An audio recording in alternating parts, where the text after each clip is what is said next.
ڕاگەیاندنی کۆتایی کۆنگرەی هەژدەهەمی کۆمەڵە. کۆنگرەی هەژدەهەمی کۆمەڵە ڕێکخراوی کوردستانی حیزبی کۆمۆنیستی ئێران لە ڕۆژی 16 مانگی ژانویەی 2022 زاینی ڕێکەوتی 26 بەفرامباری 1400 هەتاوی دوای 3 ڕۆژکاری پراوپڕ کۆتایی پێات.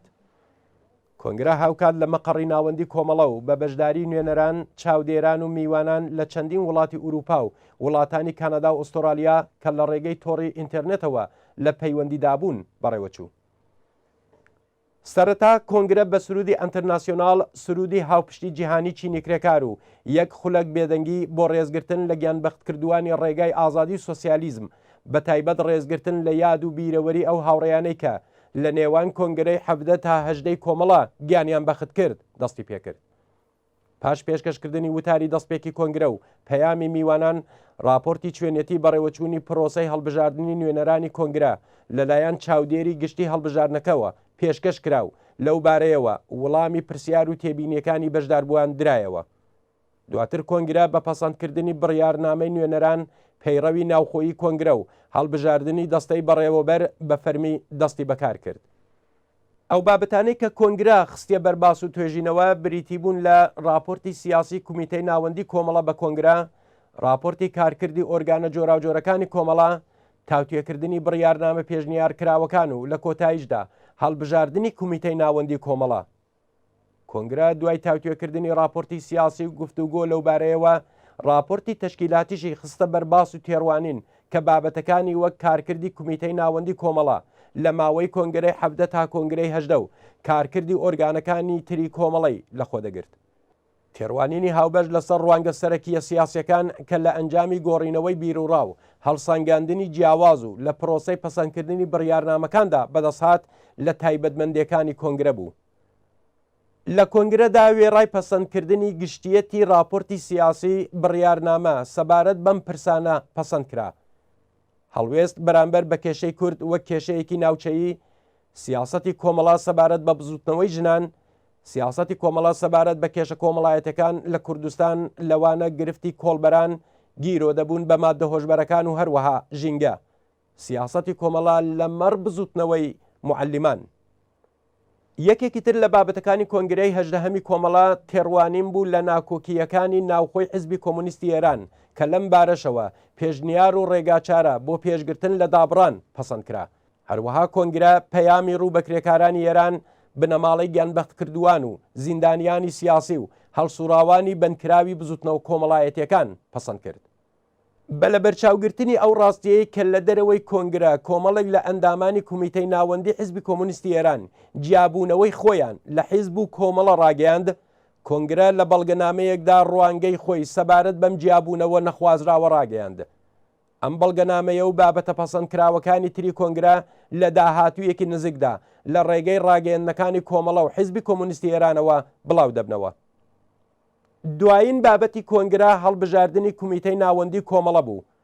کۆنگرە لە نێوان کۆمەڵێکی زۆر لەو هاوڕێیانەی کە خۆیان بۆ ئەندامێتی لە کومیتەی ناوەندیدا پاڵاوت بوو، 31 کەسی هەڵبژارکە بە پێی پیتی ئەلف بریتین لە ئیبراهیم ئەلیزادە، ئەحمەد ساڵحی، ئەدیب وەتەندوست، ئەسعەد ڕۆستەمی، ئەسرین قادری، ئیسماعیل قەهرەمانی، ئاکۆ ئەنوەری، بەهروز ناسری، ڕێزان حەمیدی، ژیان زولفەقاری، سروان ناسری، سەلام قادری، سەعید ئەمانی، شۆڕش کەریمی، جەماڵ بۆزۆرپور، جەماڵ پیشکاری یا ئەوێهەنگ، حەسەن ڕەحمانپەنا، حسێن حەمیدی، فەرەیدون نازری، فەراسە ساڵحی، فەرشید غەفارنژاد، ئیسا پایەبەندی یا هەڵمەت سنە، کەریم ئەحمەدی، کەریم ئەمانی، گەلاوێژ ڕۆستەمی، عادڵ ئەلیاسی، محەممەد قادری، محسن شەیخی، مەحیە ئیرەجی، وریا ئەحمەدی و ناسر تاهری. کومیتەی ناوەندی کۆمەڵە ڕێکخراوی کوردستانی حیزبی کۆمۆنیستی ئێران 26 بەفرامباری 1400 16 ژانویەی 2022 هەڵوێستی کۆنگرەی هەژدەی کۆمەڵە سەبارەت بە جیابوونەوەی کۆمەڵێک لە ئەندامانی کومیتەی ناوەندی حیزبی کۆمۆنیستی ئێران. لە سەروبەندی بەڕێوەچوونی کۆنگرەی هەژدەی کۆمەڵەدا و لە کاتێکدا کە کۆنگرە بڕیارنامەیەکی بە مەبەستی پێشکەشکردنی ڕێگاچارە بۆ تێپەڕاندنی هەلومەرجی ئێستای ناوحیزبی کۆمونیستی ئێران و پێشگرتن لە جیابوونەوە پەسەند کردبوو، ئاگادار بووین کە کۆمەڵێک لە ئەندامانی کومیتەی ناوەندی حیزبی کۆمونیستی ئێران لە تۆڕە کۆمەڵایەتەکاندا جیابوونەوەی فەرمی خۆیان لە حیزب و لە کۆمەڵە ڕاگەیاندووە. کۆنگرەی هەژدەی کۆمەڵە وێڕای ناساندنی ئەم جیابوونەوەیە وەک کردەوەیەکی نابەجێ ئاواکردارێک ناتەبا لەگەڵ خواست و پێویستیەکانی خەباتی کۆمەڵانی خەڵک هەڵدەسەنگێنێت. سەرەڕای ئەم ڕاستیە کۆنگرەی هەژدەی کۆمەڵە بڕیاری سیاسی ئەم هاوڕێیانە واتە جیابوونەوە لە حیزبی کۆمونیستی ئێران و لە کۆمەڵە بەڕەسمی دەناسێت و هیوای سەرکەوتنیان بۆ بە ئاوات دەخوازێت. هاوکات کۆنگرەی هەژدەی کۆمەڵە ڕای دەگەێنێت کە خۆکشاندنەوەی ئەم هاوڕێیانە لە کار و چالاکی حیزبی بۆشاییەکی ئەوتۆ لە پێشبردننی ئەرکەکانمان پێک ناهێنێت. لەگەڵ ئەم نووسراوەیەدا بەڵگەنامەی پەسەندکراوی کۆنگرەی هەژدەی کۆمەڵە سەبارەت بە ناکۆکیەکانی ناو حیزبی کۆمونیستی ئێران کە پێش لە ڕاگەیاندنی جیابوونەوەی ئەم هاوڕێیانە پەسەندکرابوو بڵاو دەکەینەوە. کۆنگرەی هەژدەی کۆمەڵە ڕێکخراوی کوردستانی حیزبی کۆمونیستی ئێران 26 بەفرانباری 1400 16 ژانویەی 2022 بڕیارنامە سەبارەت بە ناکۆکیە ناوخۆیەکانی حیزبی کۆمونیستی ئێران. کۆنگرەی هەژدەی کۆمەڵە دوای تاوتوێکردنی ناکۆکیە ناوخۆیەکانی حیزبی کۆمونیستی ئێران بەو ئەنجامە گەیشتکە: 1.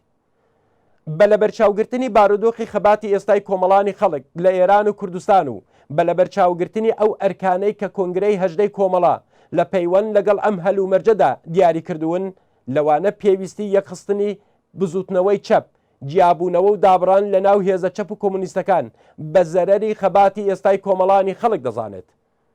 هەر بۆیە کۆنگرەی هەژدەی کۆمەڵە لە کومیتەی ناوەندی هەڵبژێردراوی خۆی داوا دەکات کە ئەو پەڕی هەوڵی خۆی بخاتە گەڕ بۆ پێشگرتن لە جیابوونەوەی پێشوەخت لە نێو ڕیزەکانی حیزبی کۆمونیستی ئێراندا. 2. کۆنگرەی 13 حیزبی کۆمونیستی ئێران کە زیاتر لە 4 ساڵ بە سەرکاتی یاسایی بەڕێوەچوونیدا تێپەڕ بووە دەتوانێت هەوڵێک بێت بۆ پێشگرتن لە جیابوونەوە و مەودایەک بڕەخسێنێت بۆ پێشبردننی گفتوگۆ سەبارەت بە خاڵە جێناکۆکیەکان و بڕیاردانی هاوبەش لەسەریان. لەگەڵ ئەوەی کە هەڵوێستی کۆمەڵی لە هاوڕێیانی کومیتەی ناوەندی حیزبی کۆمونیستی ئێران بۆ جیابوونەوە ڕاستیەکی حاشا هەڵنەگرە، بەڵام بەو حاڵەشەوە بەڕێوەبردننی کۆنگرەی 13 حیزبی کۆمونیستی ئێران وەک سەرەوەترین مەرجەعی حیزبی دەتوانێت پێش بگرێت بە فەرمیکردنی جیابوونەوە و دابڕان. هەر بۆیە کۆنگرەی هەژدەی کۆمەڵە لە کومیتەی هەڵبژێردراوی خۆی داوا دەکات کە بە مەبەستی ڕازیکردنی هاوڕێیانی کومیتەی ناوەندی حیزبی کۆمونیستی ئێران بە بەڕێوەبردننی کۆنگرەی 13 حیزب بکەوێتە گفتوگۆ و ڕاوێژ لەگەڵیان و بە نۆبەی خۆی یارمەتی بکات بە بەڕێوەچوونی ئەو کۆنگرەیە. کۆنگرەی هەژدەی کۆمەڵە ڕێکخراوی کوردستانی حیزبی کۆمونیستی ئێران 26 بەفرانباری 1400 16 ژانویەی 2022